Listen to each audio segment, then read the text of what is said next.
when you're speaking, I'm coming back to this workshop that I did with you in Brussels. It was called Deep, Yeah. Wild and True. Yeah. And it went deep and it went wild and we were speaking our truth. You were using words, and this is something that I noticed a few things in your approach that I never experience anywhere else, and the use of words was one of them, and I would love you to mention that.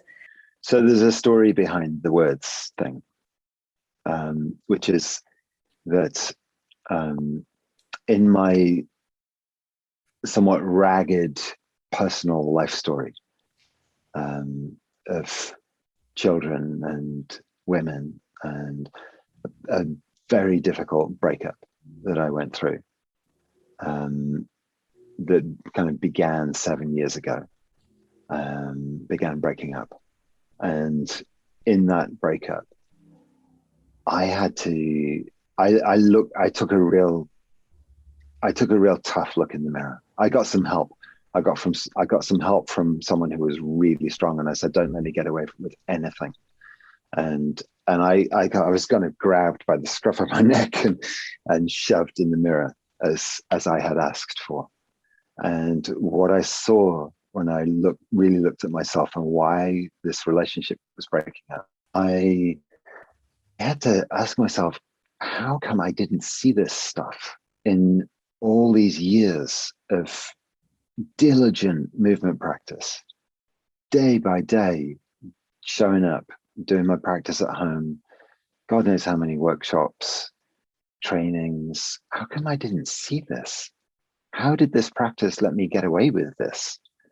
And one of the answer that came to me was because I hadn't been speaking the truth. And I've been dancing the truth as best I could. But in my hard-won experience, I would say that speaking the truth and being heard shines a light on us from one angle. And movement, like deep, embodied, freedom-seeking, creatively oriented movement, shines a light on us from another angle. And if we only use one of them, we'll get away with shit. It won't cover our blind spots if we only use one of them. Our blind spot can kind of swivel around to the other side that's not being addressed. Whereas if we use both movement and speech, see, when we move, we cannot but be true. The body doesn't lie. But there is enough underground of us, like so much of an iceberg is under the water level, that we just don't see it ourselves. Probably everyone else sees it, but we don't. And if we want to see it ourselves, we also need to be speaking the truth to someone who's really listening and someone who's willing to speak the truth back to us. And so I started introducing that into my work because I just think we're too tricky and clever to be able to see ourselves. And we need that light from both sides. Being able to having the body informing our thinking mind and the way we organize our view and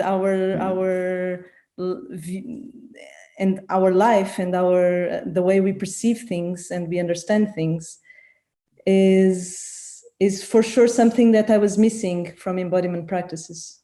For sure, your workshop really inspired me in starting to do that. And that's really nice to hear. And that has been really, really radically transformative for me. Wow. Yeah. I'm really delighted to hear it. Thanks for saying.